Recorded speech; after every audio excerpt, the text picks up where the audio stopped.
الله من الشيطان الرجيم.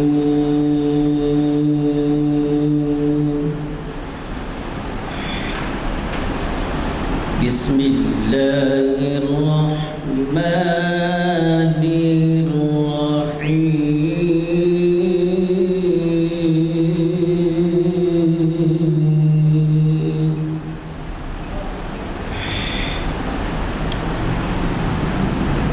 ما كان محمد أبا أحد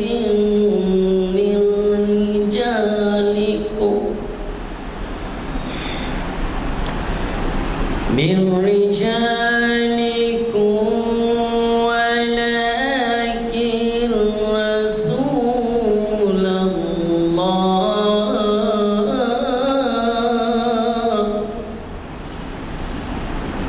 ولكن رسول الله وخاتم النبيين وكان الله بكل شيء عليما.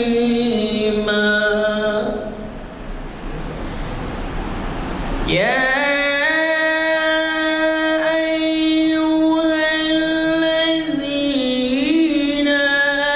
آمنوا اذكروا الله ذكرا كثيرا وسبحوه بكرة وأصيلا. صدق الله العظيم.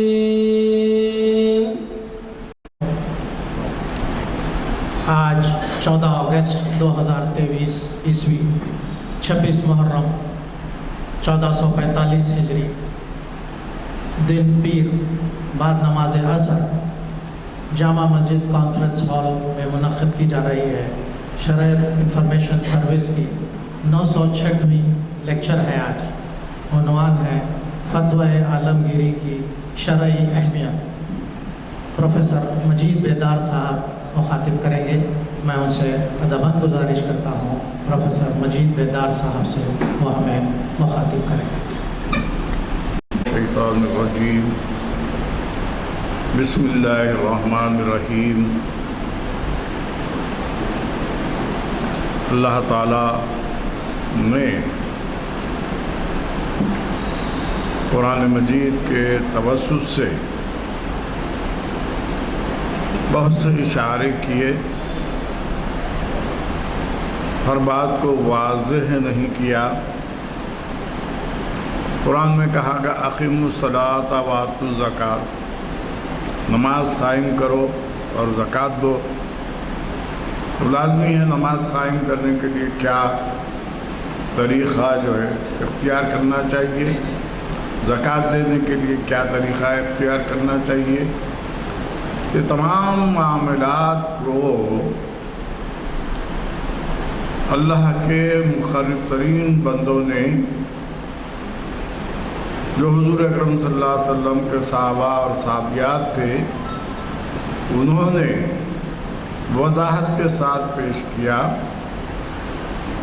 تو قرآنی احکامات اور احادیث کا مجموعہ جس میں ہر کام کرنے کا طریقہ بتایا گیا ہے اس طریقے کو شریعت کہتے ہیں، شرع محمدی کہتے ہیں. اس کا مطلب قطعی یہ نہیں کہ یہ شرع یا یہ شریعت پیغمبر اسلام حضرت محمد صلی اللہ علیہ وسلم کے ساتھ ہی رہی. آدم علیہ السلام سے لے کر عیسیٰ علیہ السلام تک یہ شرعی احکامات اللہ کی طرف سے نازل ہوتے رہے اور زمانے اور اس کے تقاضے کے اعتبار سے ضرورت کے اعتبار سے مختلف چیزیں نافذ کی جاتی رہیں۔ اس شریعت کو آج ساری دنیا میں 5 مختلف انداز سے نمائندگی دی جاتی ہے۔ یہ شرع محمدی جو ہے یا شریعت جو ہے، شافعی، حنفی، مالکی، حنبلی، اس کے علاوہ اہل تشیع حضرات کی بھی شریعت ہے، جسے حضرت امام باقر نے مرتب کیا ہے۔ تو یہ شرعیں جو ہے، جو شریعت کا طریقہ ہے، وہ عام طور پر ان کے مرتب کرنے والوں کے نام سے منسوب ہے۔ ساری دنیا کی مسلمان آبادی کا جائزہ لیا جائے تو دنیا کے تمام مسلمانوں کی تعداد کا 80% حصہ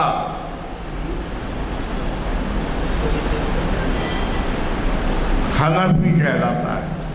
امام اعظم ابو حنیفہ نے جو شریعت مرتب فرمائی، اس کو اختیار کرنے والے مسلمانوں کی تعداد ساری دنیا میں 80% ہے۔ باقی 20% میں نہ صرف شافعی آتے ہیں، مالکی آتے ہیں، حنبلی آتے ہیں اور اہل تشیع بھی آتے ہیں۔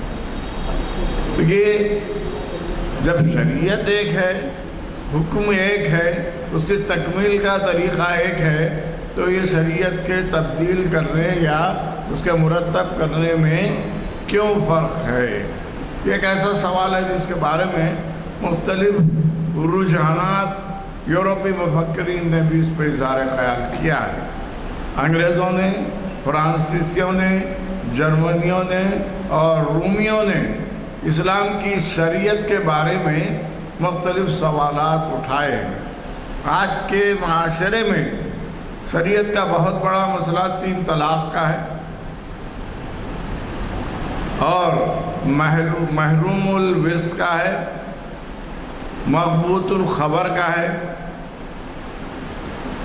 لازمی ہے کسی عورت کی شادی ہو گئی اور اس کا شوہر 10 سال تک غیر حاضر رہے، اس کی کا کچھ اتا پتہ نہ ہو، تو اس کو مغبوط الخبر کہتے ہیں۔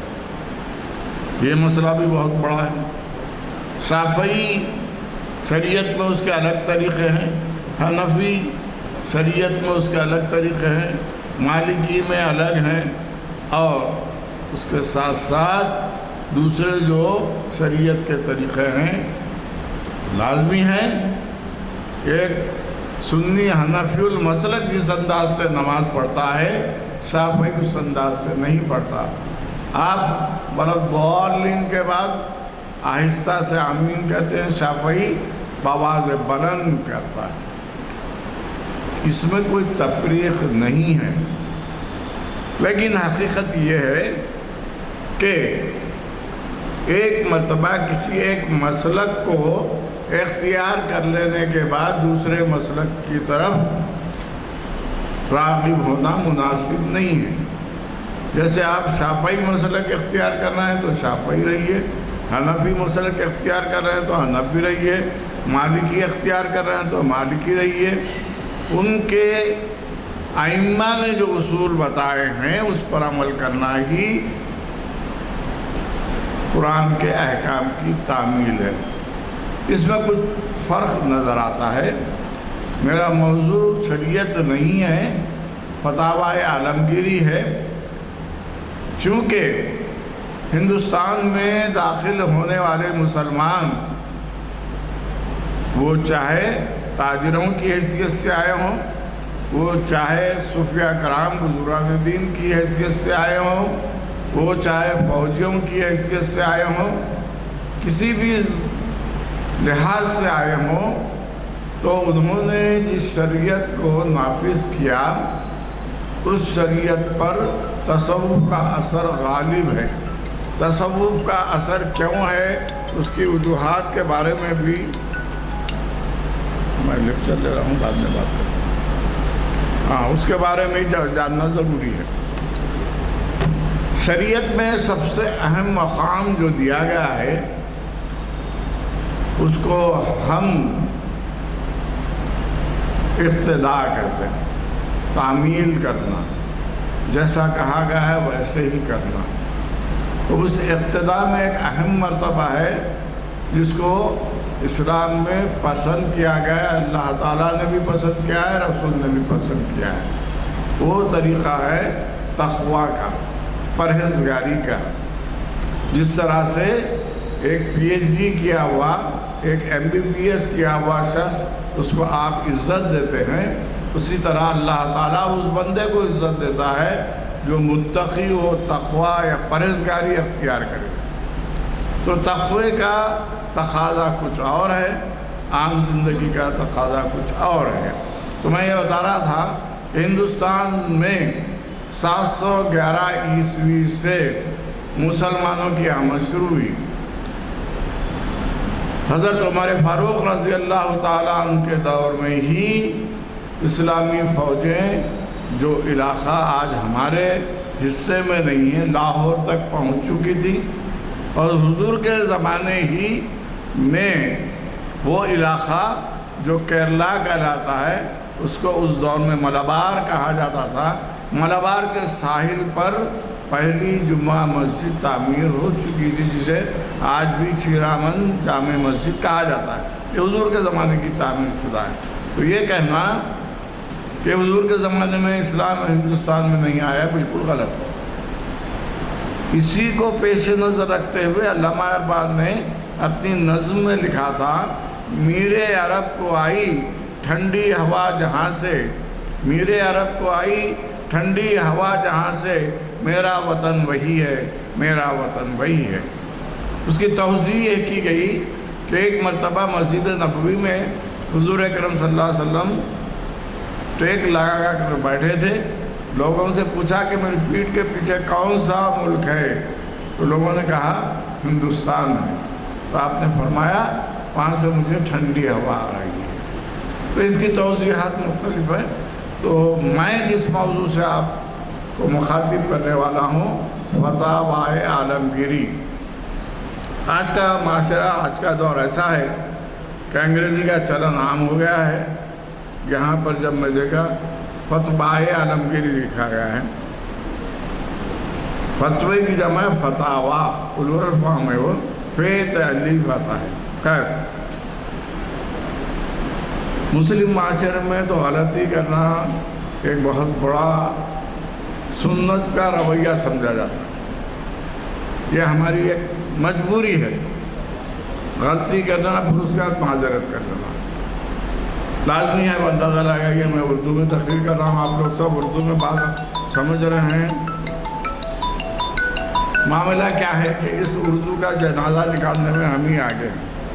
سلیم بھائی، میں لیکچر لے رہا ہوں۔ ہاں، تو میں بتا رہا تھا، عام طور پر میرے احباب کو پتہ ہے میں 4 شنبے کو ہی لیکچر لیتا ہوں، مگر آج پیر ہے تو وہ یہی سمجھ رہے ہیں میں گھر پہ بیٹھا ہوا ہوں۔ ہاں، تو میں یہ بتا رہا تھا کہ بنیادی طور پر غلطی سے دوری اختیار کرنا یہ بہت اولین فریضہ، یہ جو ہے ابھی جس کی بات میں نے کی، تقوی کی علامت۔ اگر آپ سر پر ٹوپی نہ رکھ کے بھی پڑھیں نماز ہو جاتی ہے، مگر تقوی کا تقاضا یہ ہے کہ آپ کا سر ننگا نہ ہو، کیونکہ حضور نے زندگی میں کبھی سر پر کپڑا رکھے بغیر نماز نہیں پڑھی۔ نماز آپ کی ادا نہیں ہوئی، قضا کر سکتے ہم، مگر حضور نے زندگی میں کبھی نماز قضا نہیں کی۔ تو تقوی کے تقاضے کچھ اور ہیں اور عام تقاضے، یہ میں اس لیے کہہ رہا ہوں کہ جو تقوی اختیار کرتے ہیں اس کے خلاف ہم بہت سی باتیں کرنے شروع کر دیتے ہیں۔ یہ فتاوائے عالمگیری ہے کیا؟ یہ در حقیقت اورنگزیب عالمگیر نے جب دکن کی طرف رخ کیا، پہلی مرتبہ شاہ جہاں نے ان کو شہزادے کی حیثیت سے دکن کی طرف بھیجا۔ 1631 میں وہ اس مقام پر آئے جو آج اورنگ آباد کہلاتا ہے۔ اورنگ آباد بہت مشہور مقام ہے، مہاراشٹرا اسٹیٹ میں ہے، مراٹھواڑے کا کیپٹل سٹی رہا ہے، نظام کے دور میں مراٹھواڑہ بھی ہمارا علاقہ ہی تھا. تو اس علاقے میں آج جو شہر اورنگ آباد کہلاتا ہے، جس میں آزادی کے بعد 10 سال تک بھی مسلم آبادی کا تناسب 60% تھا، آج مسلم اور ہندوؤں کا تناسب 50-50 ہے. آزادی کے بعد سے طویل عرصے تک وہاں ایم پی مسلمان منتخب ہو کے آتا تھا، اور آخری مسلمان ایم پی جو رہے قاضی سلیم شاعر بھی تھے. اس کے بعد تقریباً 20 سال تک کوئی مسلمان ایم پی بن کر نہیں آیا. اب وہاں کے ایم پی کی حیثیت سے عثمانیہ یونیورسٹی کے اردو سے MBBS کیے ہوئے ڈاکٹر سید عبدالجلیل کے صاحبزادے مجلس کے ایم پی کی حیثیت سے وہاں کام کر رہے ہیں. یہ تو تاریخی پس منظر ہوگا. تو میں بتا رہا تھا کہ اورنگ آباد کا ابتدائی نام، اورنگ آباد کا قیام 1609 میں ہوا. بعض لکھتے ہیں 1606، بعض لکھتے ہیں 1609. اس علاقے کو بسانے والا ملک انبر ایک سپہ سالار تھا، جو احمد نگر کی نظام شاہی سلطنت کا سپہ سالار تھا. جب دیکھا کہ شاہجہاں کے حملے بار بار دولت آباد پر ہو رہے ہیں، دولت آباد کا قلعہ آج بھی موجود ہے، تو دولت آباد کے آبادی کو تکلیف، مصیبت، حملوں سے بچانے کے لیے اس سے 12 کلومیٹر کے فاصلے پر اس نے ایک شہر آباد کیا. اس شہر کا نام اس نے، کیونکہ وہاں کھڑک ہے، ریت الگ ہے، کھڑک الگ ہے، پتھر الگ ہے. ریت کسے بولتے ہیں معلوم ہے، پتھر کسے بولتے ہیں معلوم ہے. ایسی ریت جو پتھر سے نرم ہو لیکن بغیر ہتھیار سے توڑی نہیں جا سکتی، اس کو کھڑک کہتے ہیں. وہاں کا پورا علاقہ کھڑک کا ہے، یعنی وہ ریتی بھی نہیں ہے، پتھر بھی نہیں ہے، درمیان کی چیز ہے. تو اس کا نام کھڑکی رکھا گیا. کھڑکی پر جب شاہجہاں کا حملہ ہوا تو ملک انبر کے بیٹے فتح محمد نے شاہجہاں کو شکست دی. تو اس کے نتیجے میں اس علاقے کا نام فتح نگر رکھا گیا. اورنگزیب کے وہاں رہنے کی وجہ سے اس کا نام اورنگ آباد پڑ گیا. یہ تاریخی پس منظر. شاہجہاں نے سب سے پہلے 1631 میں، جب وہ اورنگزیب عالمگیر شہزادے تھے، ان کو وہاں کا صوبیدار بنایا. آج صوبیدار کے لیے لفظ گورنر کا استعمال ہوتا ہے. پہلے گورنر اورنگ آباد کے مغلیہ سلطنت کے جو تھے اسلام خان تھے. اسلام خان تھے. خیر، تو اس علاقے میں جو سب سے اہم بات میں کہنے جا رہا ہوں کہ اس علاقے کو ڈیولپ کرنے کے لیے، ترقی دینے کے لیے ملک انبر نے، کیونکہ وہ حبشی تھا، غلام تھا، ترقی کرتے ہوئے سپہ سالار بنا تھا. اب حبشی بولے تو بھی سمجھ میں نہیں آتا ہے. اگر آپ جو ہے زندہ طلسمات کا استعمال کرتے ہیں تو اس پر انتہائی کالا اور گھنگرو والے بال اور جو ہے بہت ہی موٹے موٹے ہونٹ والی جو ایک تصویر کو دیکھیں گے، وہ حبش کے رہنے والے حبشی جو حضور کے زمانے میں ہی داخل اسلام ہوئے تھے، ان کو حبشی، حبش کا رہنے والا حبشی. اب حبش کدھر ہے، بخارا کدھر ہے، سمرقند کدھر ہے، اس سے آپ کو کوئی ربط نہیں ہے. ہمارا ربط کیا ہے؟ 4 گھنٹے ٹھہر کر دعوت کھانا، 5 گھنٹے تک دعوتوں میں رہنا، ہاتھ میں کوئی کتاب نہ ہو، بس فش مل جائے، پرانس مل جائے، بریانی مل جائے، بس. تو یہ ہمارا کلچر کدھر جا رہا ہے؟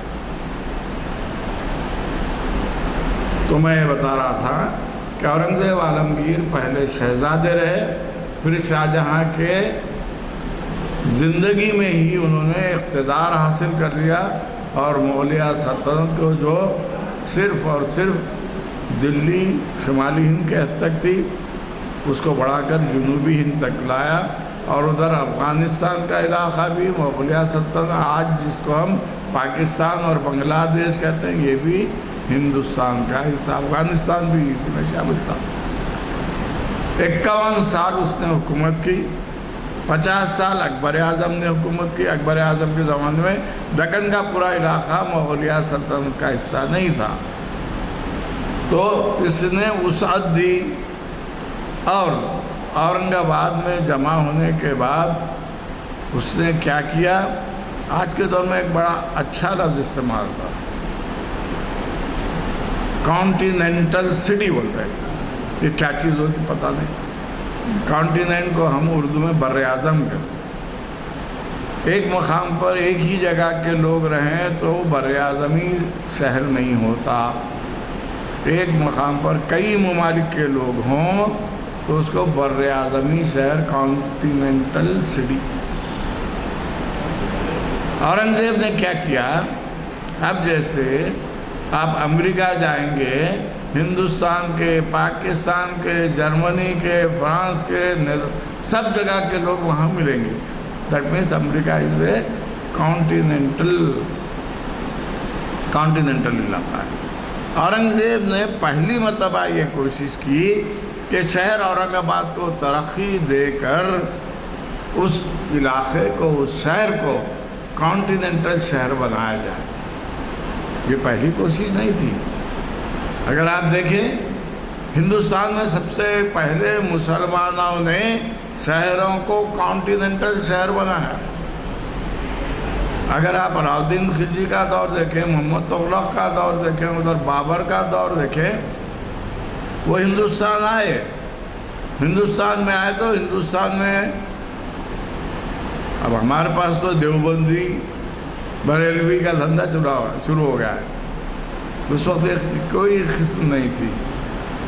ایران، افغانستان، اصفہان، شیراز، سمرقند، تاشقند، بخارا، یہ تمام علاقے کے لوگوں کو لا کر یہاں بسایا گیا۔ کیوں؟ کہ کئی قوموں کے آپس میں ملنے سے تہذیب کی صحیح ترقی ہوتی ہے۔ دیکھیے، ہندوستان میں جو کپڑا بنتا تھا اس کو لپیٹ لیا جاتا تھا، لباس بنانا نہیں معلوم تھا۔ ان کے جتنے بھگوان ہیں ایک کپڑے میں لپٹے ہوئے۔ لباس بنانے کا طریقہ مسلمانوں کا، مسلمانوں کے آنے کی وجہ سے یہاں لباس شروع ہوا، اور بابر کے آنے کی وجہ سے توپ خانہ شروع ہوا۔ یہ صرف جو ہے تلوار لے کر، تیر لے کر حملے کرتے تھے۔ آج اس سے آگے نکل گیا ہے، نہ تیر کی ضرورت، نہ تلوار کی ضرورت، بلکہ اطمینان سے جو ہے بٹن دباتے ہی ایک راکٹ لانچر نکلتا ہے، کتنے کلومیٹر کا اس کو فاصلہ دیا گیا، وہاں جا کے بمباری کر کے آ جاتا ہے۔ آج کا یہ دور ہے۔ تو میں بتا رہا تھا کہ اورنگزیب عالمگیر نے 1631 میں شہزادگی کا دور گزارا، پھر جب اس کو یہ محسوس ہوا، کہاں؟ اورنگ آباد میں۔ اس وقت تک لفظ اورنگ آباد کا استعمال نہیں ہوتا تھا۔ کیا ہوتا تھا؟ یہ بھی تاریخ کا ایک حصہ۔ ہم جو ہے تاریخ، ادب، ثقافت اور اس کے ساتھ شریعت کو پڑھ رہے ہیں۔ اس زمانے میں نے جیسے بتایا، پہلے اس کا نام کھڑکی تھا، اس کے بعد فتح نگر بنا۔ اورنگ آباد کو شاہ جہاں نے فتح کیا، مغل فوجوں نے۔ تو ان لوگوں کا طریقہ یہ تھا کہ نئے مقامات کو فتح کرتے تو اس کے عربی یا فارسی انداز کے نام رکھتے تھے۔ لازمی ہے کہ یہ عربی اور فارسی نسل سے تھے یہ لوگ۔ حیدرآباد کو فرخندہ بنیاد، خجستہ بنیاد، یہ کیا ہے؟ فارسی تراکیب ہے۔ تو اس زمانے میں شاہ جہاں نے فتح کر کے وہ علاقہ جو آج ایم پی میں مدھیہ پردیش میں برہانپور کا نام انہوں نے دارالسرور رکھا. اور اورنگ آباد فتح کرنے کے بعد اس کو نام دیا خزستہ بنیاد. جب حیدرآباد اورنگزیب نے فتح کر لیا تو اس کا نام فرخندہ بنیاد. یہ ناموں کا وہ سلسلہ. تو میں یہ بتا رہا تھا کہ جب اورنگزیب شہنشاہ بن کر واپس آئے دکن میں، اورنگ آباد میں پائے تخت تبدیل کیا دلی کے بجائے، تو وہاں پر انہوں نے محسوس کیا کہ لوگ عبادتوں کے معاملے میں، شریعت کے معاملے میں پابند نہیں ہیں. انہوں نے محسوس کیا کہ ہندوستان میں رہنے والے تمام مسلمان بیشتر اہل سنت والجماعت اور ان کا جو مسلک ہے حنفی مسلک.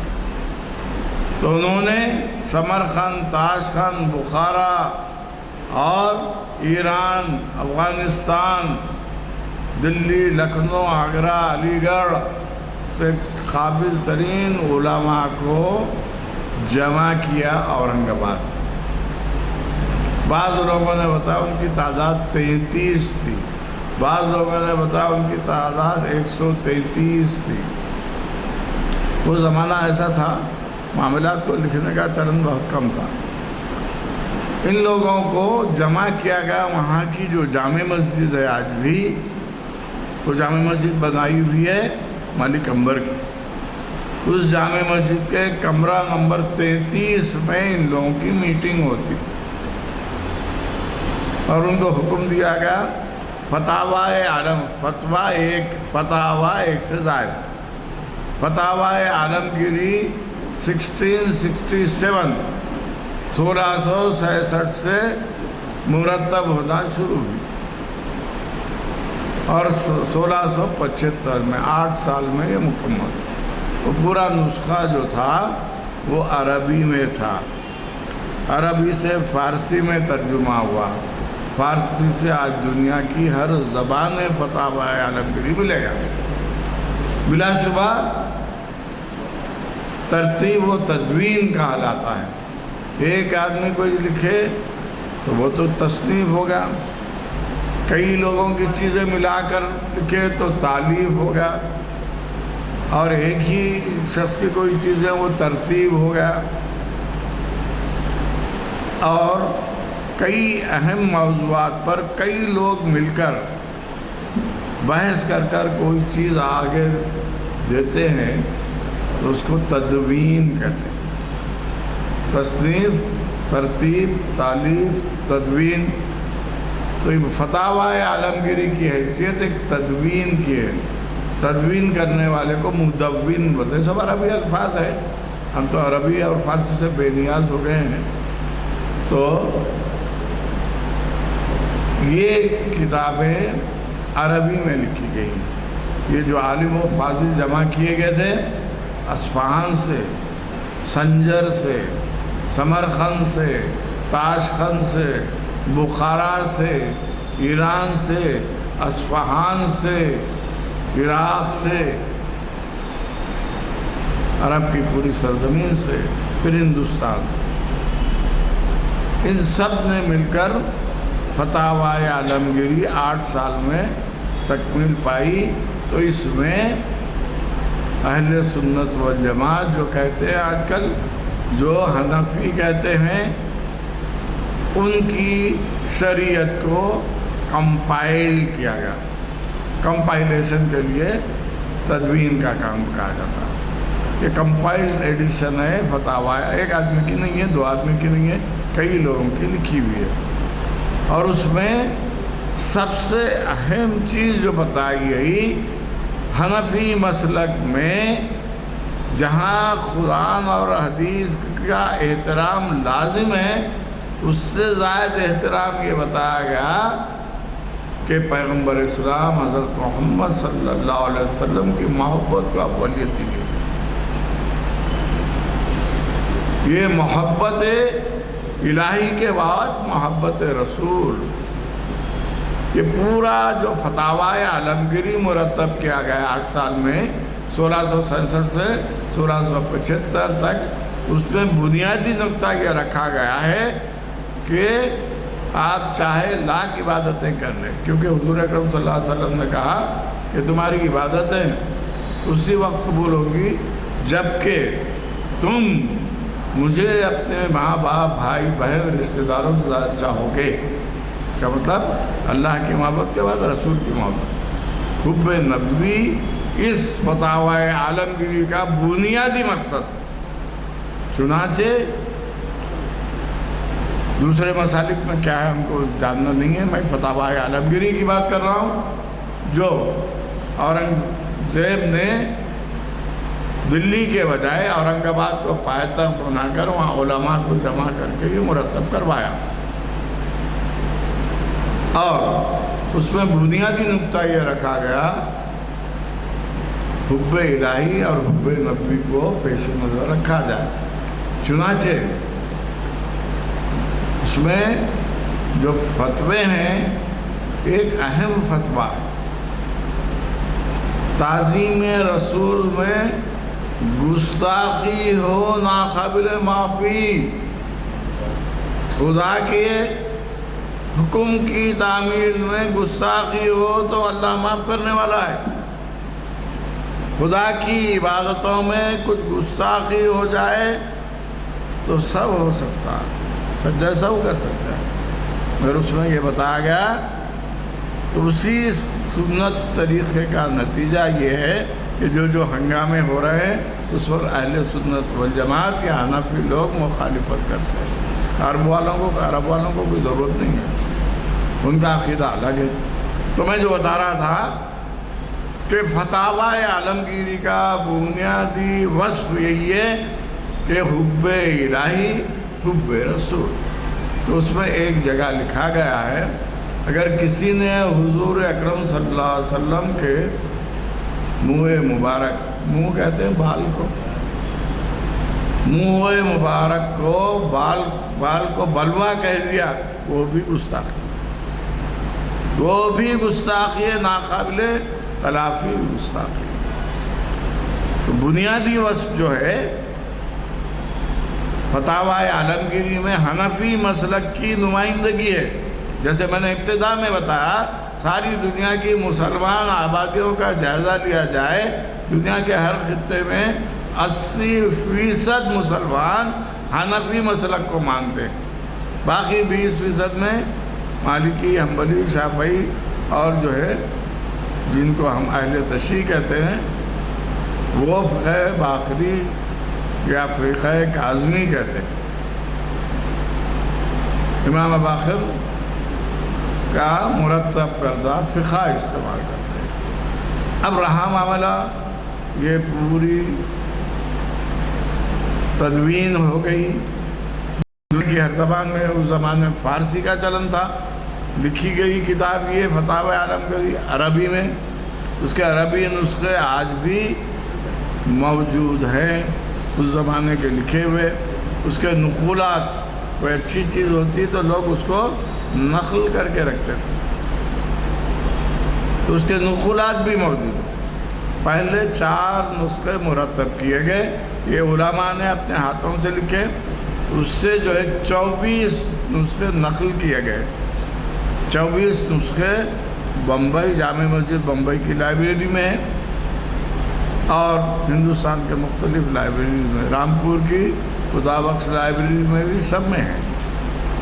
تو اب کوئی یہ کہے کہ وہ جو فتاوی عالمگیری لکھی گئی وہ غلط ہے، وہ تو کہنے والا غلط، اور وہ بعض شہادتوں سے 133 اور بعض شہادتوں سے 31 علماء نے مل کر، جن کا تعلق صرف ہندوستان سے نہیں تھا، سمرقند، تاشقند، بخارا، اصفہان، ایران، ترکستان، عراق، سب جگہ کے علماء کو جمع کیا گیا تھا۔ جیسے میں نے ابھی بتایا کہ یہ جمع کرنے کا مقصد موجودہ دور میں جس کو کہا جاتا ہے بہترین شہر کون سا ہوتا ہے، جہاں ہر مذہب، ہر ذات، ہر فرقے، ہر ملک کے لوگ بستے ہیں، اس کو کانٹیننٹل سٹی کہا جاتا ہے. لندن کانٹیننٹل سٹی ہے, شکاگو کانٹیننٹل سٹی ہے. اب ہم حیدرآباد کا جائزہ لیں, ایرانی بھی ہے, افغانی بھی ہے, اور عراقی بھی ہے, عرب بھی ہیں, ہے کہ نہیں؟ تو ہمارا حیدرآباد یہ کانٹیننٹل سٹی اس وقت بنا جبکہ اورنگزیب نے صرف اصفہان, ایران, ترکستان ہی نہیں, وہ علاقہ جو سنٹرل ایشیا کا کہلاتا ہے, وہ سنٹرل ایشیا جہاں آج جرمنی ہے, جہاں آج روس ہے, اس علاقے سے بھی لوگوں کو اورنگ آباد میں بلایا. یعنی کلیکشن آف دا تھنگس, سوچ کی متفقہ کیفیت کو ہم فتاوی عالمگیری کہیں گے. اور اس میں وہ شریعت بتائی گئی ہے جو حنفی مسلک کی ہے. حنفی مسلک کا مقصد متوازن طریقہ. وہ متوازن طریقہ کیا ہے کہ حضور نے اپنی حدیث میں کہہ دیا ہے کہ دین پر تم اسی وقت قائم رہو گے جبکہ درمیانی راستہ اختیار کرو, نہ حد سے زیادہ غلو کرو, نہ حد سے زیادہ کمتر کر دو. تو یہ متوازن طریقہ امام اعظم ابو حنیفہ نے قرآن کی آیتوں سے, حضور کی احادیث سے اخذ کیا تھا. اس لیے ان کے فقہ کو فقہ حنفی لازمی ہے. ہندوستان میں بھی فقہی اکیڈمی موجود ہے. ہر دور میں کوئی نئی چیز آتی ہے تو ہمارے فقہی مسائل گڈمڈ ہو جاتے ہیں. ہمارا بچپن تھا لاؤڈ اسپیکر میں نماز جائز نہیں ہے, کتاب چھپی 350 جو ہے حوالوں کے ساتھ. ہم تو یہ کہتے ہیں ہم ایمان کی طرف دوڑتے ہیں. ایمان کی طاقت کے لیے ہمارے پاس ہزارہ مثالیں ہوں گی.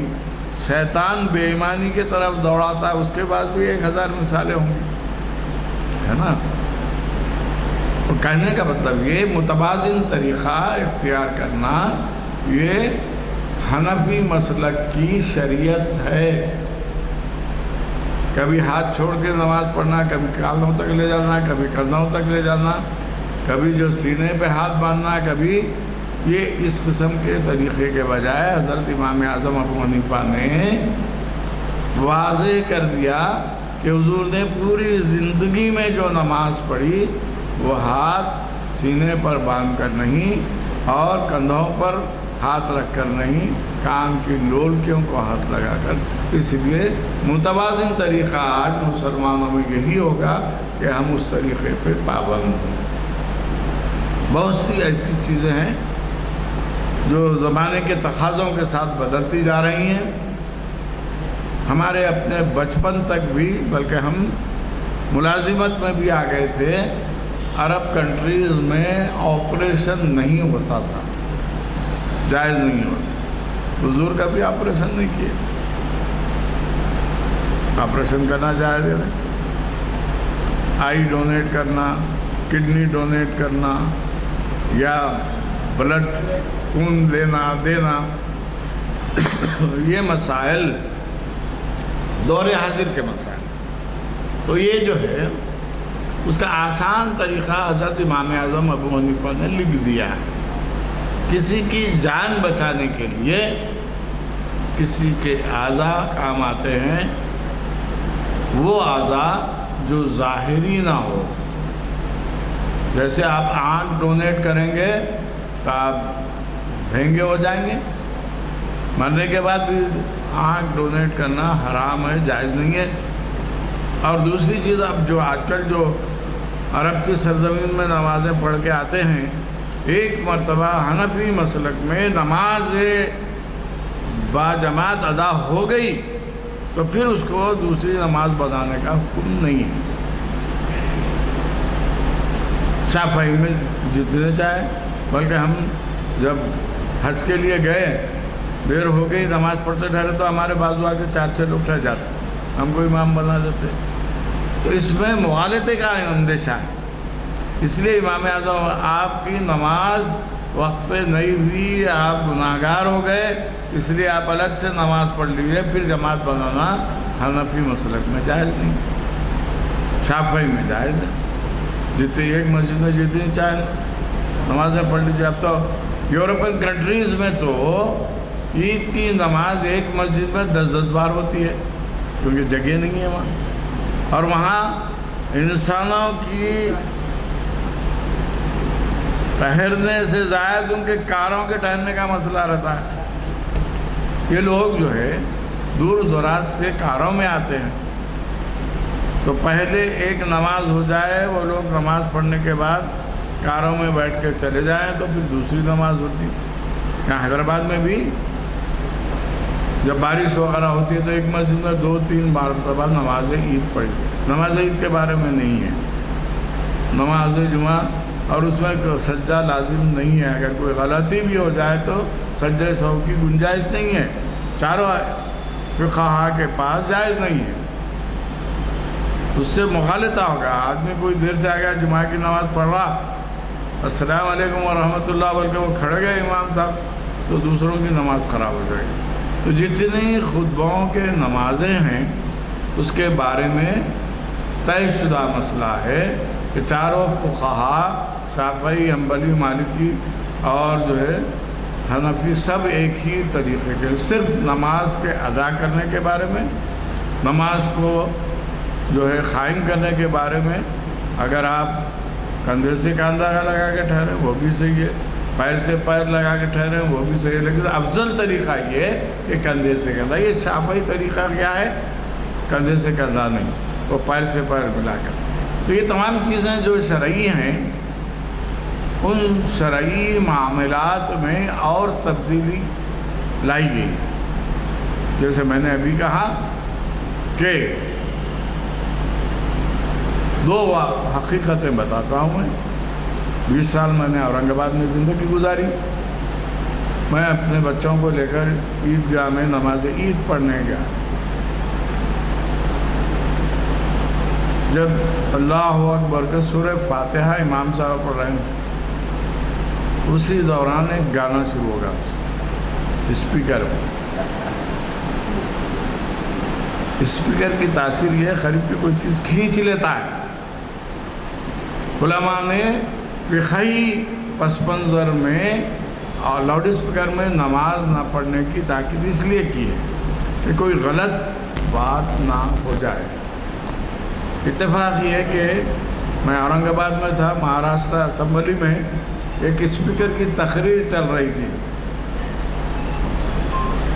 فوراً جو ہے اس میں جیا مورا مشکل میں پڑ گئی اور گجب بھائیو رامو ظلم بھائیو رے گانا شروع ہو گیا.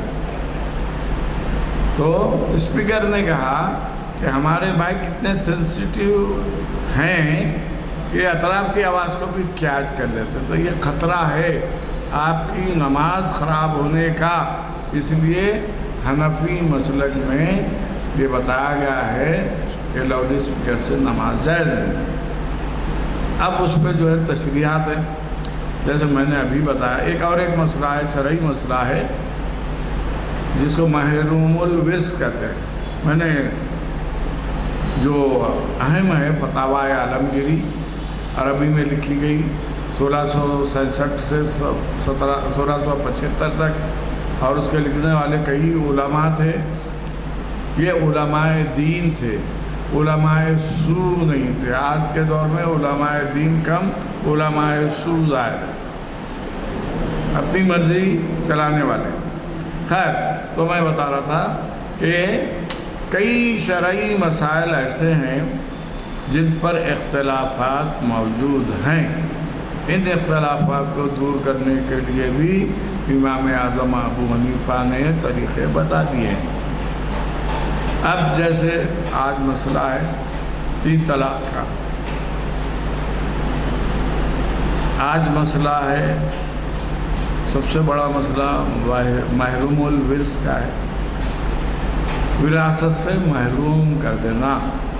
آپ آنکھ کر دیتے ہیں وہ الگ بات ہے، مگر سب سے بڑی حنفی تشریحات میں، فقہی تشریحات میں، اگر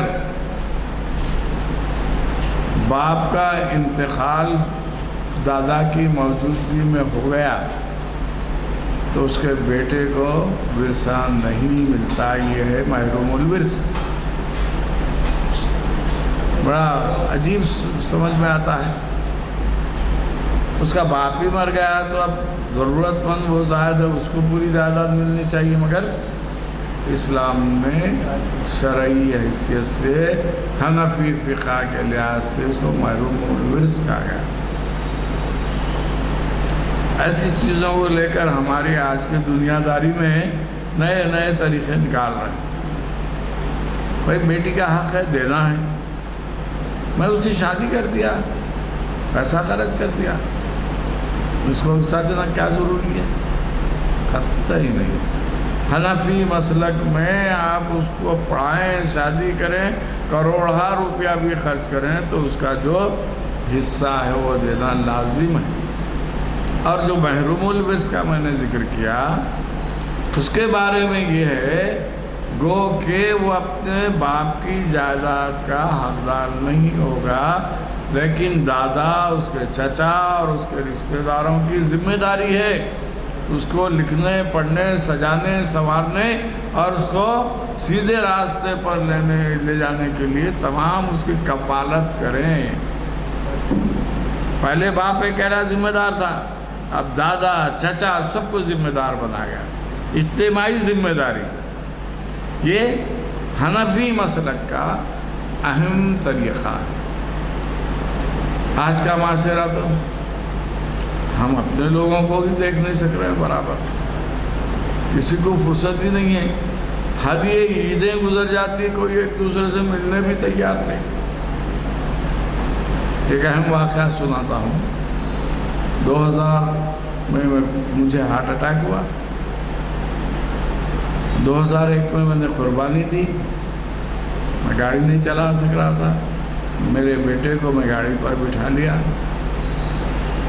اس وقت میں لکڑی کے پل پر رہتا تھا، بچہ گاڑی چلا، گوشت جو ہے رشتہ داروں کو دینے کے لیے گیا تو میرے بھتیجے تھے، انتقال ہو گیا، اور بولنے لگے چچا جان یہ کیا پرانے طریقوں پہ بیٹھے ہوئے آپ، اور کیوں میں کیا ہوا؟ گیا میں قربانی کرا، سب بانٹ کر کے آ کے اطمینان سے سو رہا ہوں۔ بولے آپ یہ کیا لے کے نکلے؟ بولا اسلام کی ہر عبادت میں بہت بڑی مصلحت پوشیدہ ہے، اس کو سمجھو۔ میری والدہ آپ کو کیا ہونا میاں؟ تو بولے دادی ہونا۔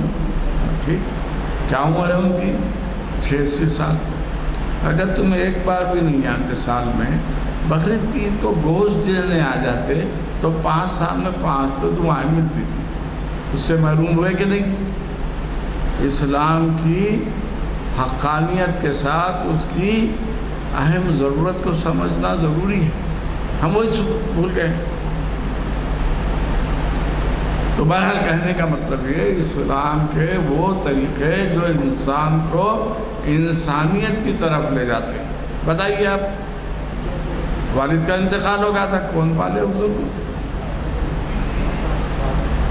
لازمی ہے، ہمارے پاس وہ طریقہ اسلام موجود ہے، ہم اس کو نظر انداز کر کے سمجھ رہے ہیں۔ ہم داخل اسلام ہے، داخل اسلام ہے، غلطی ہو گئی اللہ معاف کرنے والا، لیکن جانتے بوجھتے ہم جو غلط کام کر رہے ہیں شرعی، تو اس کو اللہ اور رسول معاف کرنے والے نہیں۔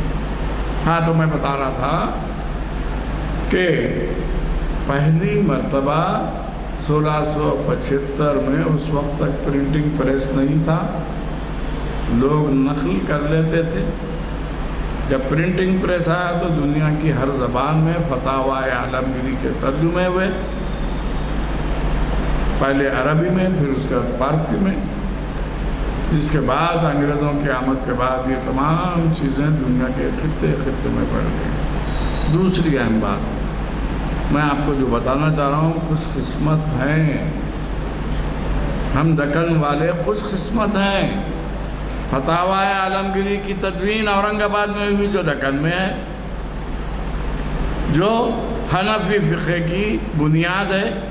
اس وقت تک کوئی کمپائلیشن نہیں ہوا تھا، تمام احادیث کی کتابیں موجود تھیں، وہ بھی عربی میں یا فارسی میں ہو رہا۔ حیرت انگیز بات یہ ہے کہ احادیث کی چاروں کتابیں لکھنے والا کوئی عرب نہیں ہے، ایران کے ہیں سب، ایران کے لوگوں نے لکھا۔ اب اس پہ اعتراض بھی ہو سکتا ہے، ایران کے لوگ تو شیعہ تھے، کچھ کا کچھ کر دیا ہوں گے، ایسا نہیں ہے، یہ حدیث جمع کی۔ خیر، تو میں یہ بتا رہا تھا کہ اسلام کی شرعی خصوصیت کو مرتب کرنے کا کام ہندوستان میں ہوا، عربستان میں نہیں ہوا، ترکستان میں، کیونکہ ترکستان میں خلافت تھی، اس کے باوجود بھی ترک کے باشندے، ترک کے مسلمانوں نے شریعت کو یکجا کرنے کا کام نہیں کیا۔ یہ کام اورنگزیب عالمگیر نے دکن میں کیا۔ اس کے بعد حیدرآباد کی سرزمین میں محدث دکن حضرت سید عبداللہ شاہ صاحب عربی میں فقہ حنفی نور المصابی کے نام سے تھی، اس عربی کا ترجمہ کر کے آپ نے 7 جلدوں میں شائع کیا۔ تو ہم کو یہ فخر ہے، ہم اس شہر کے باشندے ہیں، اور اس شہر میں اللہ نے ایسے بندے پیدا کیے جو فقہ اسلامی کو مرتب کرنے کا کام کرتے رہے۔ خیر، یہ تو اورنگزیب بادشاہ وقت تھے، سرمایہ لگا ہوگا، علماء کو بہت سے تحفے تحائف دیے ہوں گے۔ عبداللہ شاہ صاحب تو کوئی کسی خواہش کے بغیر نور المصابی کا ترجمہ کیا۔ اس کے بعد تو ہزارہ ترجمے آ گئے ہیں، لیکن مستند اور مصدقہ فقہ حنفی کی اور شریعت اسلامی کی کتاب فتاوی عالمگیری ہے۔ جیسے میں نے بتایا، وہ اختلافات، وہ غلط باتیں جو مذہب کے نام پر، بھئی آج کا دور سائنس کا دور ہے، ایک دو باتیں کہہ کر کس طرح کا اسلام تھا ہمارے بچپن میں آپ کو بتانا چاہتا ہوں۔ اس زمانے میں لوگ پڑھے لکھے کم ہوتے تھے، کسی بھی محکمے میں کام کر رہے ہیں، ریٹائرڈ ہو گئے تو مؤذن بجاتے تھے، امام بن جاتے تھے۔ ہمارے مؤذن صاحب، اللہ مغفرت کرے، ہم جا کے بیٹھتے تھے، مؤذن صاحب وہ الصلاۃ خیر من النوم کے ہوتے، سنو گے اب ان کے کہانی شروع ہوتی تھی۔ ایسا اسلام تھا ہمارے بچپن کا۔ تو انہوں نے کہا، دیکھو حضور اکرم صلی اللہ علیہ وسلم مکے اور مدینہ کی گرمی میں فجر کے وقت نکلتے، صبح کے وقت بہت ٹھنڈ ہوتی تھی، سردی ہوتی تھی، تو ایک خاتون حضور مسجد کو جاتے تھے تو پانی گرم کرتی تھی، اس کا نام تھا خیرون بھی۔ تو حضور نے اپنے صحابہ کرام سے کہا کہ میری خدمت کرتی ہے، اس کا نام بھی اذان میں شامل کر لو۔ تب سے الصلاۃ خیر من النوم ہو گیا۔ قصے گھڑنے کا زمانہ تھا ہمارا، یہ قصے بیان کرنے کا زمانہ تھا، آج حقیقت کا زمانہ ہے۔ تو حقیقت کو سمجھنے والے کون ہیں؟ کتنے لوگ ہیں؟ فتاوی عالمگیری کیا ہے، نور المصابی کیا ہے، ہم کو اس سے کوئی پرواہ نہیں۔ فزکس نہیں آتی، کیمسٹری نہیں آتی، میتھمیٹکس نہیں آتی، ہزاروں روپے دے کے ٹیوشن دیں گے۔ تو ہمارا رجحان جو بدل رہا ہے وہ ہماری تباہی کا ضامن ہے۔ اس زمانے میں لازمی ہے، آج سے 30-40 سال پہلے کا حیدرآباد کا معاشرہ آج نہیں ہے، نہ ویسے لوگ ہیں، سچ بولتے تھے، وقت کے پابند تھے، آج گھڑیاں ہیں، سب ہے، مگر جھوٹ بولنے میں ماہر۔ میڈیکل شاپ پہ میں دوائی لینے گیا، ایک صاحب فون کرے، ارے بھائی کیا ہے، کہاں ہیں آپ؟ میں باہر ہوں، بولے حیدرآباد میں نہیں ہوں، ظہیر آباد میں ہوں۔ تو نئی چیزیں ہم کو اور جھوٹ بولنے پہ مجبور کر رہی ہیں۔ تو یہ سب خرابیاں کیوں آتی ہیں؟ ایمان کی کمزوری سے۔ شریعت کا مطلب بھی یہی ہے کہ آپ کے ایمان کو طاقتور بنانا، اور فقہ حنفی کا بنیادی مقصد یہی ہے۔ اور امام اعظم ابو حنیفہ نے جتنی احادیث جمع کی تھیں اور جتنے علماء نے لکھا ہے کہ قرآن شریف کی ایک ایک آیت سے حضرت امام اعظم ابو حنیفہ نے 70 نتائج اخذ کیے، احادیث سے نتائج۔ اس زمانے کے وہ انٹلیکچوئل تھے۔ ہر دور میں یہ ہوتا ہے، انٹلیکچوئل کا انجام برا ہوتا ہے۔ آپ کو قتل کیا گیا، حضرت امام حسین کو، حضرت علی کو کیا کیا گیا؟ شہید کیا گیا۔ کیوں کہ ہمارے ذہن ایسے پراگندہ ہے، ہم جو سوچے وہی سب کچھ۔ تو بہرحال 60 دن تک آپ کی رحلت کے بعد آپ کے مزار کے پاس لوگ آ کر نماز جنازہ پڑھ کے جاتے رہے۔ اس سے اندازہ ہوتا ہے کہ امام اعظم کیا تھے۔ امام اعظم اسی لیے کہا گیا۔ اس لیے ان کی شریعت، ان کا فقہ حنفی دنیا کے تمام ممالک میں 80% لوگ قبول کرتے ہیں۔ چند باتیں جو غیر ضروری تھیں وہ بھی آ گئیں، تھوڑا سا تاریخ کا پس منظر بھی ضروری تھا۔ اورنگزیب کون، اورنگ آباد کیا، کون قائم کیا، وہاں کی جامع مسجد کس نے قائم کی، ملک امبر کا ذکر کیا، تاکہ آپ کو فقہ کے معاملات کے ساتھ ساتھ تاریخ کا بھی کچھ حصہ آپ کے سامنے آ جائے۔ شکریہ، بے حد شکریہ ورحمۃ اللہ وبرکاتہ۔ ماشاءاللہ ہمارے پروفیسر صاحب کا آج کا بیان بہت عمدہ ہے، عنوان بھی بہت اہم تھا اور ان کا بیان بھی ماشاءاللہ بہت عمدہ رہا۔ ہم کو نئی نئی باتیں معلوم ہوئی اور کچھ حالات بھی سنے، کچھ واقعات سنے جو اس سے دلچسپی بڑھی۔ ہم بڑے خوش قسمت ہیں، ہم کو ان کا سننے کا موقع اللہ تعالیٰ عطا فرمایا ہے۔ توفیق دے، ہمیں ہدایت دے کہ جو سنے ہیں اس کو دوسروں تک پہنچائے، یاد رکھے اور چند چیزوں پر عمل بھی کریں۔ ماشاءاللہ بہت ہی جو ہے دلچسپ رہتا ہے اور معلوماتی رہتے ہیں۔ اللہ تعالیٰ ان کی عمر دراز کرے، صحت سے رکھے اور ہم کو ان کو سننے کا موقع عطا فرمائے۔ اور آپ دعا فرمائیں۔ اعوذ باللہ من الشیطان الرجیم، بسم اللہ الرحمن الرحیم۔ الدعاء مغزول عبادہ، ہر عبادت کا جو مغز ہے وہ دعا ہے۔ اس لیے ابتدا قرآن مجید سے ہوئی، تو اب اختتامیہ مرحلے میں دعا کر رہا ہوں، آپ لوگ آمین کہیں۔ اللہم صلی علی سیدنا مولانا محمد وعلی آل محمد وبارک وسلم۔ ربنا آتنا فی الدنیا حسنۃ وفی الآخرۃ حسنۃ وقنا عذاب النار۔ اللہم احفظنا من کل بلاء الدنیا وعذاب الآخرہ۔ اللہم انک عفو تحب العفو فاعف عنا یا کریم۔ رب اجعلنی مقیم الصلاۃ ومن ذریتی، ربنا وتقبل دعا۔ ربنا اغفر لي ولوالدي وللمؤمنين يوم يقوم الحساب۔ اللهم اهدنا الصراط المستقيم، اللهم اجرنا من النار، اللهم احفظنا من كل بلاء الدنيا وعذاب الآخرة بفضل سبحان ربك رب العزة عما يصفون وسلام على المرسلين والحمد لله رب العالمين۔ آمين ثم آمين۔